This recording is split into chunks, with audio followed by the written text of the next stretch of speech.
Hi hello welcome to Sheema kitchen routine channel అండి. So ఇవాళ నేను చేయబోతున్న రెసిపీ వచ్చేసరికి mutton dum biryani and marriage style. So mutton dum biryani అందరికీ చేసుకోవడం తెలుసు. సో ఈవిడేముంది కొత్తగా చూపించేదని మీరు అనుకోమాకండి.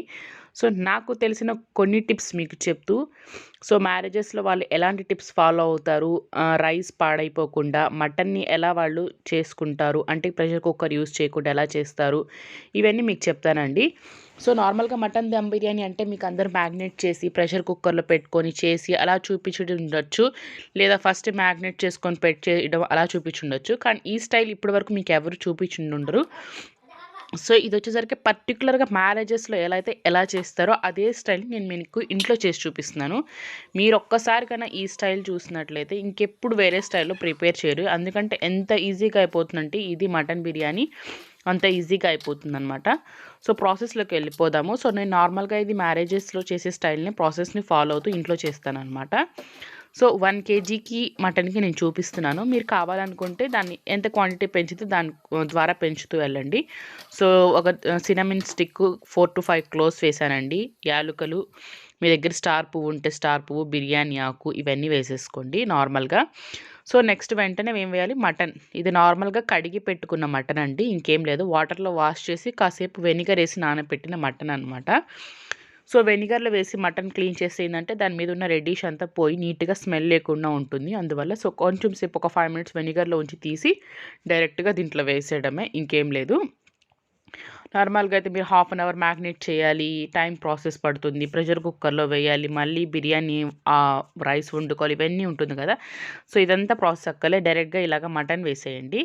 సో ఉప్పు, పసుపు, కారం, సో గరం మసాలా ఏదైతే వేయాలనుకుంటున్నారో అల్లం వెల్లుల్లి పేస్ట్ ఇవన్నీ వేసేయాలన్నమాట. సో క్వాంటిటీ వచ్చేసరికి మనం కారం అనేది ఘాటుని బట్టి ఉంటుందండి. మినిమం అయితే 1 కేజీకి 2 పెద్ద టేబుల్ స్పూన్స్ కారం పడుతుంది.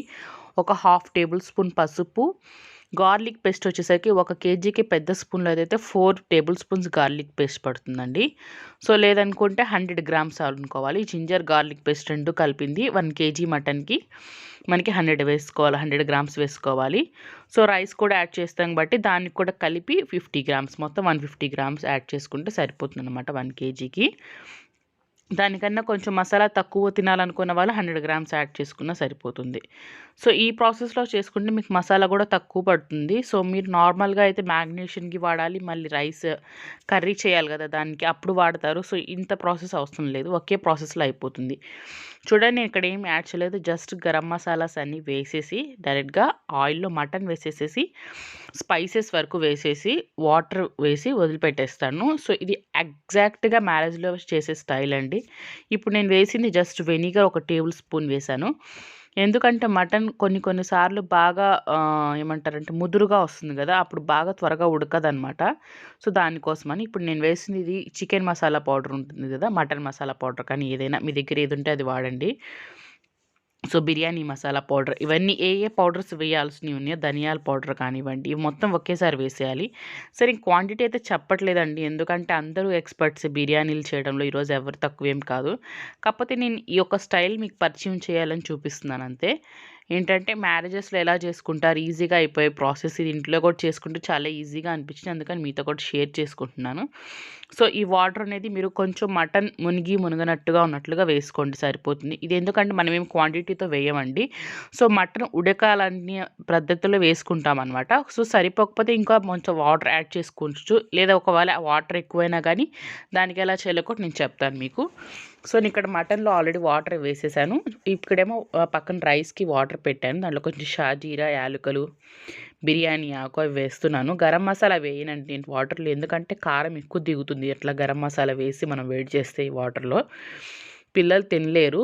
సో అందుకని ఎక్కువ స్పైసీ కూడా మనం కూడా తినలేం, మంట వస్తుంది, గ్యాస్ ప్రాబ్లమ్స్ వస్తున్నాయి ఈ రోజుల్లో. సో అందుకని సింపుల్గా షాజీరా, బిర్యానీ ఆకు, లవంగాలు వేసుకుంటే సరిపోతుంది. కావాలంటే దీంట్లో కొంచెం కొత్తిమీర, పుదీనా వేసుకోవచ్చు.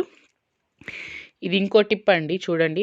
ఇది మ్యారేజెస్ వాళ్ళు చేయలేండి, కాకపోతే నేను నేర్చుకున్న టిప్ మీతో చెప్పుకుంటున్నాను. సో ఈ కొత్తిమీర, పుదీనా కట్ చేసి వేస్తాం కదా మనం, ఆ అన్నంలో బ్లాక్గా గ్రీన్గా వస్తూ ఉంటాయి తినేటప్పుడు. సో పిల్లలు తినరు కూడా, తీసాను పక్కన పెడుతూ ఉంటారు. సో అందుకని నేను ఏం చేస్తున్నానంటే దానికోసం ఇవన్నీ పేస్ట్ చేసేసుకుంటున్నాను ఈ మధ్య. నేను కొత్తగా వాడుతున్నాను ఇది. చికెన్ బిర్యానీలోకైనా, మటన్ బిర్యానీలోకైనా దేనికైనా కానీ. సో, మనం ఎట్లాగో కర్డ్ ఉంటుంది గదా! అది కొంచెం ఇది చేసినట్టు గూడా ఉంటుంది. విస్క్ చేసినట్టు గూడా ఉంటుంది. దాంతో పాటు ఇది కూడా యాడ్ చేసేస్తున్నాను. కొత్తిమీర, పుదీనా, టమాటా యాడ్ చేయాలనుకుంటే టమాటా కూడా యాడ్ చేసేసుకుంటున్నాను దీంట్లోనే. సో, ఇవన్నీ పేస్ట్ చేసుకొని వేసుకోవడం వల్ల బిర్యానీలో మనకి కనపడదు. ఒక్కొక్కసారి మీరు కర్డ్ అనమాట. కర్డ్ కూడా ఒక హాఫ్ లీటర్ వరకు పడుతుంది. సో, అది కూడా వేసేసుకోండి. సో, టమాటోస్ అనమాట. ఒక బిగ్ సైజ్ అయితే 2-3 టమాటోస్. ఇది కేజీకండి నేను చెప్తుంది. సో, ఇవన్నీ ఇలాగా పేస్ట్ చేసేసుకోవచ్చు అనమాట. పేస్ట్ చేసేసుకొని వేసేసుకోవచ్చు కర్రీలో. సో, నేనిప్పుడు మటన్ ఆల్రెడీ మనం వాటర్ ఏసి వదిలేసాం కదా! సో, అది చూస్తున్నాను మటన్ పట్టుకొని ఉడికిందా లేదా అని చెప్పేసేసి. ఉడకమంటే కట్ చేస్తే చేతికి రావాలన్నంత అవసరం లేదండి. కొంచెమైనా మనకి ప్రెస్ అవ్వాలనమాట మటను. ఎందుకంటే తర్వాత మనం మటన్ ఇంకాసేపు ఉడికిస్తాము. ఈ టమాటోస్ ఇవన్నీ వేశాక మళ్ళీ దమ్‌కిస్తాము. అప్పటిలోకి ఉడికిపోతుంది మటన్. ఇప్పుడుగానే మీరు బాగా ఉడికించుకుంటే తర్వాత లాస్ట్‌కొచ్చేసరికి మీకు పీసెస్ అయిపోతుంది మటను.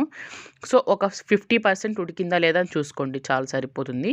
నేను ఆ పేస్ట్ వేశాను. దాని తర్వాత ఆనియన్స్ ఉంటుంది. పావు కేజీ ఆనియన్స్‌ని డీప్ ఫ్రై చేసి పెట్టుకున్నాననమాట. ఆనియన్స్‌ని కూడా వేసేసాను ఇప్పుడే. సో, ఆనియన్స్, టమాటాస్ అన్నీ కూడా ఇప్పుడు యాడ్ చేశాను. ఎప్పుడంటే మటన్ ఒక 50% ఉడికింది అని తర్వాత చెక్ చేసుకున్న తర్వాత ఇవి యాడ్ చేశాను. ఇక్కడొచ్చేసరికి నేను ఒక 1 లెమన్ జ్యూస్ యాడ్ చేశానండి. సో, ఇవన్నీ ఉడకడానికి వదిలేయాలి. ఇక్కడ వాటర్ కంటెంట్ చూడండి అలాగే ఉంది. సో, ఇప్పుడేం భయపడాల్సిన అవసరం లేదు. వాటర్ కంటెంట్ ఎక్కువుందనుకున్నప్పుడు మనం రైస్‌ని ఉడికించడం తగ్గియాలి. మామూలుగా అయితే 70% ఉడికిస్తాం గదా! అలా కాకుండా ఒక 50%, 40% ఉడికించుకొని వాటర్‌ని బట్టి మనం రైస్‌ని ఉడికియడం తగ్గియాలనమాట. ఇప్పుడు నేను ఇక్కడ ఫుడ్ కలర్ యాడ్ చేశాను. ఎందుకంటే మనకి మ్యారేజెస్‌లో కానీ, రెస్టారెంట్స్‌లో కానీ రెడ్‌గా ఉంటుంది బిర్యానీ. అది వాళ్ళు కలర్ యాడ్ చేయడం వల్లే వస్తుందండి. ఇట్లాగా కలర్ యాడ్ చేసుకోవచ్చు మీకు కావాలనుకుంటే. వద్దనుకుంటే వదిలేయొచ్చు. ఇక్కడ నేను రైస్ వచ్చి వేసి ఒక 2 మినిట్సే ఉంచాను. ఎందుకంటే నాకిక్కడ వాటర్ కంటెంట్ అనేది ఎక్కువగా ఉంది.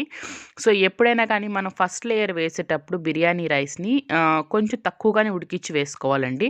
పైన వచ్చే లేయర్ అనేది కొంచెం ఇది వేశాక ఒక 5 మినిట్స్ అట్లాగే ఉంచేసి రైస్ వాటర్‌ని తర్వాత లాస్ట్ లేయర్ వేయాలనమాట. ఎందుకంటే ఫస్ట్ లేయర్‌కి, లాస్ట్ లేయర్‌కి డిఫరెన్స్ ఉండాలి.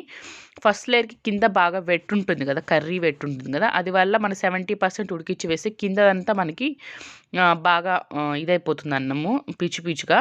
అలా కాకుండా ఫస్ట్‌ది ఒక 50% ఉడికిచ్చి లాస్ట్ లేయర్ 70% ఉడికిచ్చి గాని మీరు ఈ మెథడ్ ఫాలో అయితే సో, మీకు రైస్ అనేది పాడవకుండా పైన, కింద సేమ్‌గా వస్తుంది. ఇదొక టిప్ అండి. సో, దానిపైన డెకరేషన్ కోసం నేను ఘీ ఏసాను. ఆనియన్స్ వేశాను. కొత్తిమీర, పుదీనా మీకు తెలిసిందే. కావాలంటే జీడిపప్పులు కూడా ఏసుకోవచ్చు. సో, డెకరేషన్‌కి వేసేసి పైన హీట్ అనేది పోకుండా వెయిట్ అనేది పెట్టేసాను. మైదా పిండి అవి ఏమి చుట్టకుండా.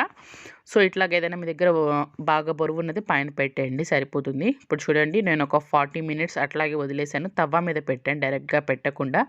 డైరెక్ట్‌గా పెడితే కింద మాడొస్తుంది. తవ్వ మీద పెట్టుకుంటే మీకు మాడు లేకుండా ఉంటుందనమాట. ఏదైనా చపాతీకి వాడేది ఒకటి నేను పెట్టేసుకున్నాను పక్కగా ఇట్లాగ వాడడానికి. సో, చూసారా? వాటర్ అనేది లేదు. అలా చూసుకోవాలి మనము. సైడ్ నుంచి తీసి కింద వాటర్ ఏమన్నా ఉందా లేదా అని. వాటర్ లేకపోతే దమ్ అయిపోయినట్టే. సో, బిర్యానీ అయితే రెడీ అయిపోయింది. ప్రాసెస్ అయితే మీకు నచ్చింది అనుకుంటున్నాను. చాలా సింపుల్ ప్రాసెస్‌లో చేసుకోవచ్చండి. సో, ఈ కొత్తిమీర, పుదీనాని కన్నా మీరు పేస్ట్ చేసుకొని వేసుకుంటే మీకు హాయిగా ఉంటుంది. సో, తీసేటప్పుడు కూడా ఎటువంటి ఆకులు, గీకులు కనపడకుండా ఉంటాయి. నేను ఇక్కడ పెరుగు చట్నీ రెడీ చేస్తున్నా. అది అందరికి తెలిసిన ప్రాసెసే అనుకోండి. సో, ఇంతసేపు ఆగుతున్నాను, ఇంత ప్రాసెస్ చూపించాను కదా! ఒక్క లైక్ అయినా ఇస్తారని అనుకుంటున్నాను. సో, నా వీడియోలో ఏదైనా ప్రాబ్లమ్ ఉన్నా లేదా బాగుందా, బాలేదా, ప్రాసెస్ నచ్చిందా లేదా, ఇంకా బాగా చెప్పాలా, ఇంకా బాగా వీడియో తీయాలా, ఏదైనా గానీ కామెంట్ రూపంలో తెలియజేస్తారని అనుకుంటున్నాను. సో, ఒక లైక్ చేస్తారని ఆశిస్తూ, ఎవరైనా ఛానల్‌ని ఫస్ట్ టైం మాత్రం చూస్తుంటే సబ్స్క్రైబ్ చేసుకుంటే, సో, ప్రతి వీడియో మీ దాకా రావాలని కోరుకుంటున్నాను. అందువల్లే సబ్స్క్రైబ్ చేయమని అడుగుతున్నానండి. సో, మర్చిపోకుండా సబ్స్క్రైబ్ చేయండి, లైక్ చేయండి, కామెంట్ చేయండి. సో, మీ ఏ కామెంట్‌నైనా కానీ నేను చదివి తప్పకుండా రిప్లై ఇస్తాను. సో, నేను దాన్ని తర్వాత కూడా ఫాలో అవుతాను. So, I'm wanting your suggestion అండి. So, give me a support please. Thank you. Thank you for watching my videos. Thank you. Once again. Bye.